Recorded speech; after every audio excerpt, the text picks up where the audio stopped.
Hi everybody, it's me, Willow, and welcome back to my YouTube channel. I'm here with another fun video for all of you guys to enjoy. Today we will be talking about Tom Clancy's Jack Ryan Ghost War.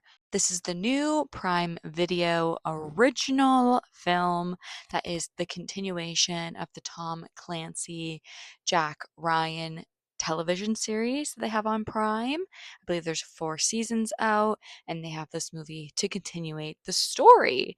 I do want to preface, I've never seen the TV series, but I was invited to an advanced screening to see this new Prime Video original with my friend the Macaulay Talker. Go give him some love over on his YouTube channel. I'll link him down below. And I want to thank our wonderful friends at Tarot for hosting the screening and at Amazon Prime for allowing us to have access to the film early. It was such a privilege to be able to go to the Shangri-La Hotel in Toronto in their tiny little press screening room and get to see the film early. It was so much fun. And make sure you guys are subscribed and have post notifications on so you don't miss out on similar videos like this going forward. I post several different film reviews each week. And I'm also following Euphoria Season 3 and The Testament Season 1 right now. So if you are subscribed, have post notifications on, you won't miss out on any of that content. I'm also on the major social media platforms at Willow D Steele. So go give me some love over there and engage and follow. I'm so grateful for all of your guys' support. So why don't we dive into this spoiler review for Tom Clancy's Jack Ryan Ghost War? Is that a mouthful or what?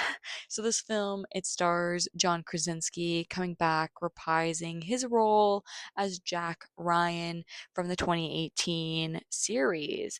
Like I've said, never seen this series. I am like aware of it. I see them like promoting it, and I very vividly have memories of being in Young and Dundas in like 2018 or 2019, seeing Wicked at like the Ed Mervish Theater and seeing John Krasinski like big Young and Dundas, on the billboards. So, it is kind of like in the back of my brain, but it's just not really like my type of show. Like, I do love myself an action spy thriller. I am very into kind of like global political culture stuff. So, I do find it pretty intriguing, but this was just never a show that I really leaned into. We also have Wendell Pearson in the film as James Greer, who I believe was in the show. He plays the deputy director of the CIA, and then he later becomes the director of the CIA. He gets promoted. We also have Michael Kelly as Mike November. I maybe I should have done my research and like double checked if these characters were in the show, but I like this is one of my problems with the film is that it's really constructed for the series watchers and for a casual viewer like me, who maybe just would have saw it on the top page on Amazon Prime on Wednesday when it drops. Like, I feel like people will get confused about who these characters are.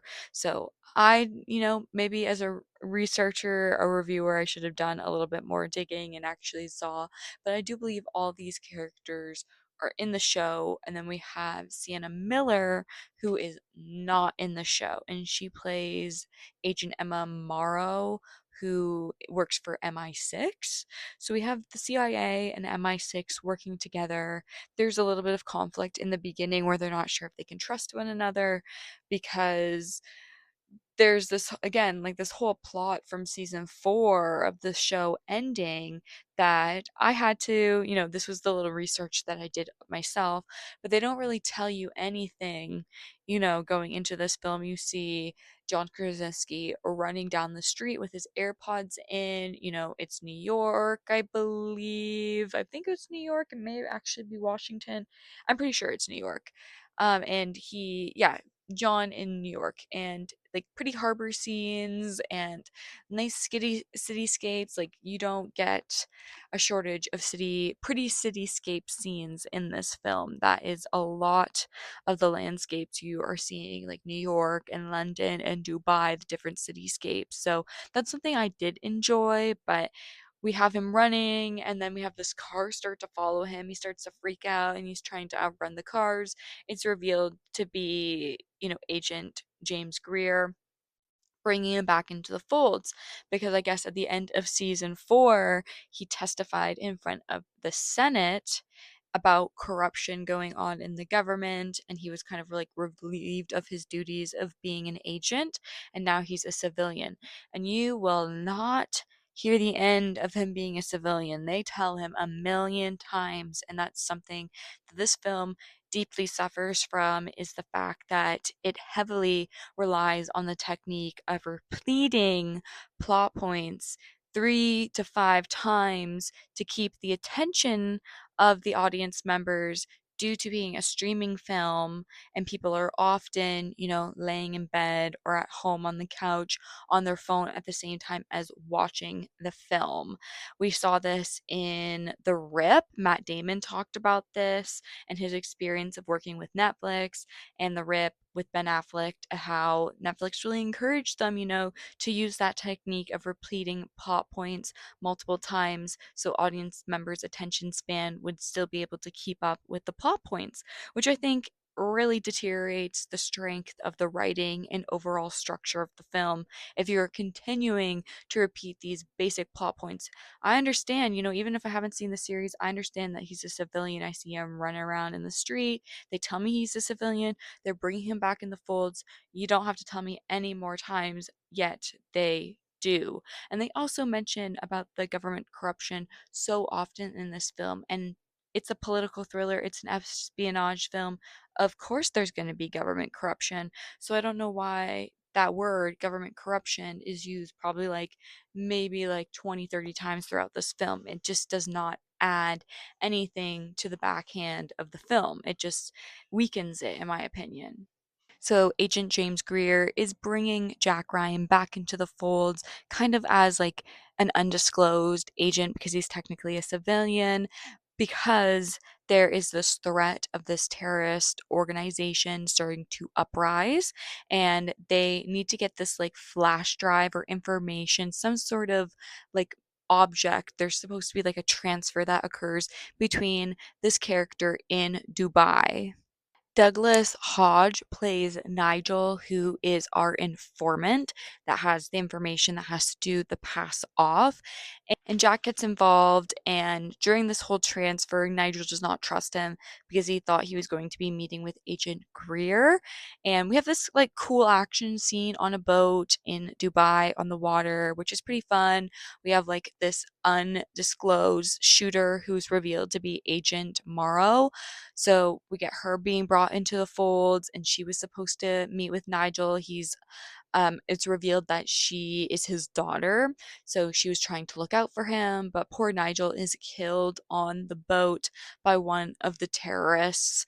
And we have MI6 and the CIA start to work together, and it's revealed more that Agent Greer used to work for this organization called Starling, and about 20 years ago, there was nothing but darkness, and it came with a cost. And they had this government kind of militia group who would go around and they would interrogate, torture people to death who seemed to be a threat to the government. It kind of really reminded me of Captain America Winter Soldier, if I'm being honest, with their whole like tracking location of just wanting to take out certain government threats. Obviously, it's slightly different because this is more of like a man made government militia group that's trying to take out people that was supposed to be like disbanded over 20 years ago.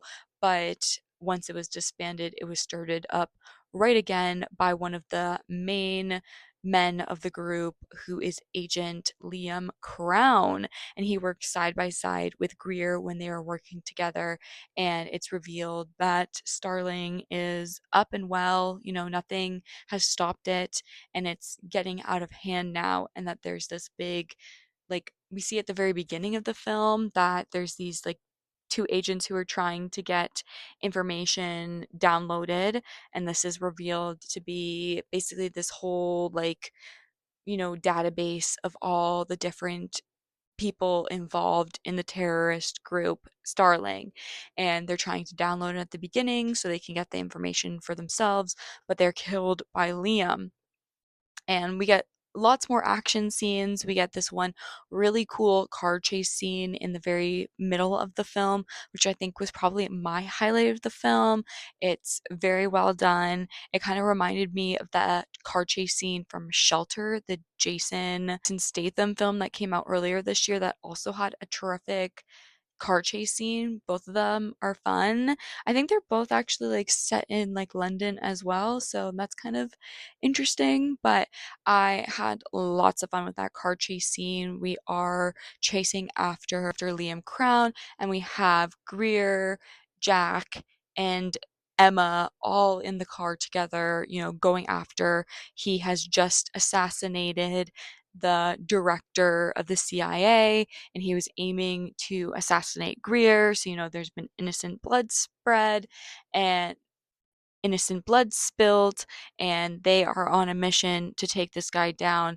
And there's also like this one point in the film where they mention like no hesitation, and Greer like fully hesitates of taking out Crown. Obviously, then they wouldn't have had a film anymore if they took down the villain at the halfway point of the film. But then like Crown uses that later to kind of like rub it into their face, saying like no hesitation, and he like just like kills people with no hesitation, or he's ready to take action. And he also uses that line against Jack later in the film as well, to try and make him feel small and as if he's not able to, kind of take the final step to complete the mission. So very interesting. I don't think it's like super strong writing, if I'm being honest. Like, the whole everything just feels like so over packed. I feel like there is too many characters, and this political espionage storyline with all the government corruption is actually very confusing. I don't know if it's just because I haven't seen the series, and maybe if I've seen season 4 and if I knew the characters a little bit more and I was a little bit more familiar with them, I would understand what was going on a bit better. But I was talking to Macaulay, who also came with me. He hasn't seen the show either, but he also agreed that he got quite confused during certain parts of the film. And we were talking at the end, and I was very confused about like what like certain things that had happened, and we were trying to piece the puzzle together, and I felt like neither of us could really come up with a full conclusion. So I definitely think newbies who just see this new film pop up, who click on it and have never seen the series, will be pretty lost on what's going on in the film. So that is pretty unfortunate. The story is also by Noah Oppenheim and John Krasinski. They work together on this, and I'm a pretty big fan of Noah Oppenheim. I love Jackie, one of my favorite films. Such a great screenplay, in my opinion. I think it really works well with Natalie Portman's performance. And he also did the screenplay to A House of Dynamite, which I liked. I did have like maybe a couple issues with it. I didn't think it was like a perfect film, but I felt like that is just like such a better like structured political thriller than this is. Like this just, and both of them are streaming films, like A House of Diamond did have a limited theatrical release, but it was a Netflix film, so obviously both films, directed for a streaming release, but feel completely different and just like night and day really of what you would expect from a film. Like I just cannot decipher Ghost War from anything but a streaming film. And I don't think streaming films are necessarily bad. I think there can be very strong streaming films. Like I really liked the Tom Blythe film that came out earlier this year on Netflix. Like When You Meet Friends on Vacation, I think that's what it was called. I really enjoyed that film. I've watched it twice this year, and there's some other really fantastic streaming films. I loved Train Dreams, which was picked up by Netflix. So I obviously, I guess that wasn't really written for Netflix, but it was still put on streaming. So yeah, there's just different levels of caliber to this, and Oppenheim's work in the past. So I was just, when I saw his name on the people who worked on the story, I was like, oh, like my expectations were a little bit higher. And I was pretty disappointed. Like, I just wasn't very satisfied. I do think the action in the film is pretty decent. It kind of reminds me of John Wick a little bit. Some of the different scenes, like in Dubai with different glows, like really reminded me of the scenes when he's in Japan, I believe, in like the third film. Is it Parabellum? And he's fighting the actors who are also in the Raid series. Lots of similar like visuals to that series, and I felt like I just, I don't think the choreography was that stand out, compared to like John Wick. That's just like what it's like bread and butter is like the stunts, right? And I feel like even if this wasn't like the strongest of writing and script and structure, they could have had some really strong stunt work in this film. And like I said, I really did enjoy the car chase scene. And I do think like the boat scenes like decent at the beginning of the film. It's not like my favorite. Like, I really love the Man from Uncle boat chase scene. I think that scene is so well done. So this one, like, I don't know, it was okay. I didn't think it was like a bad kind of like boat chase scene, boat fight scene. But I do like the end action scene. They're kind of up in this construction site of this high rise that we saw at the beginning of the film, where the download has to take place. And we have our agents Emma and Jack, they're on the scene and they're fighting against Crown. And then we have Agent November going up a different way, and he ends up getting into this crane that's like working on the construction site, and he ends up sweeping like the crane like through the site and wiping out Crown in like such an epic way. And then Jack takes him out at the end after the whole oh no hesitation speech, and we think that he's not going to kill him, and Crown's reaching for his gun, and then Jack goes no hesitation and he kills him. So I do like the action scenes. I think they're fun. Overall, I do think it's like a fun film. Like, I don't think it's like unwatchable. Like, I do think John Krasinski, is giving his all in this reprised role, even though I personally don't love him in this leading man role. I just really don't see him as this thriller spy character. I do think he does well as like the everyday father in A Quiet Place, and in The Office he's great in that as well. I would kind of like to see him do a little bit more. I feel like he's done like a soldier film before. Again, I feel like a soldier is still kind of like playing into an everyday man, an everyday American man in a sense, and I guess that's what they're trying to go with this as well. But he just, I don't know, there was something off about his performance for me, and I like John Krasinski, and again, like with him being a part of the story creation, I don't know, I just felt like it was something was off. Maybe he's just too comfortable in the role, but I definitely think Max Beasley and Wendell Pierce are the standouts of the film. I think they give the best performance, best round out, and I like their arcs the best as well in the film. I think Sienna Miller is okay. I feel like they don't give her like a lot of stuff to do, but I love that she's an equal to Jack, and she doesn't just automatically become his love interest, especially because he like breaks up with his girlfriend that he was with at the end of season 4. They like kind of briefly mention that, so she's not in this film. So if you guys shipped him and that girlfriend that he had at this end of season 4, I'm sorry to say that they are not together anymore, but he doesn't get with Agent Morrow, and I like that. I like that they're just all balanced, they're kind of on the same playing field, which I respected. But overall, I feel like this is just like a classic streaming film. Like, I feel like there's not like a whole lot of substance to it. I do think like the story is like intriguing enough. Like, I do love me a good espionage film. I do like action. I feel like it's kind of similar to like G20 that came out last year, I think, with Viola Davis, but I like that one better than this one, but I feel like that one maybe had like a smaller scale, and this one, like, they had a bigger budget and they were able to go to so many different locations because they go to New York, they go to London, they go to Dubai, and it's always gray. This film is so gray, like no saturation in sight. It just feels very dull and flat. So another criticism, unfortunately, it just looks very streaming. Even though I do think they have this big budget, they're able to shoot on location. So it makes me upset that maybe in post they didn't try and liven it up a bit, and they had a lot of natural light to shoot in, and it just doesn't look fantastic. I do think like the night scenes look a little bit better.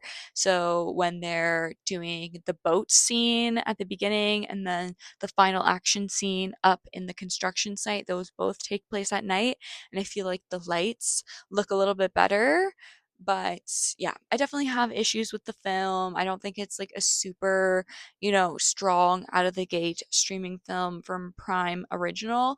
So kind of unfortunate because I do like these, actors, and I feel like, Noah Oppenheim is kind of like hit and miss. Sometimes he really, knocks it out of the park, and then other times it's just, okay. And I feel like that's what this film is. Like, I don't think it's necessarily bad. It does suffer from a lot of flaws, but I do think it's definitely enjoyable if you just like kind of turn it on after a long day and you just want to like turn your brain off. I think this is perfect for, just like a little casual watch.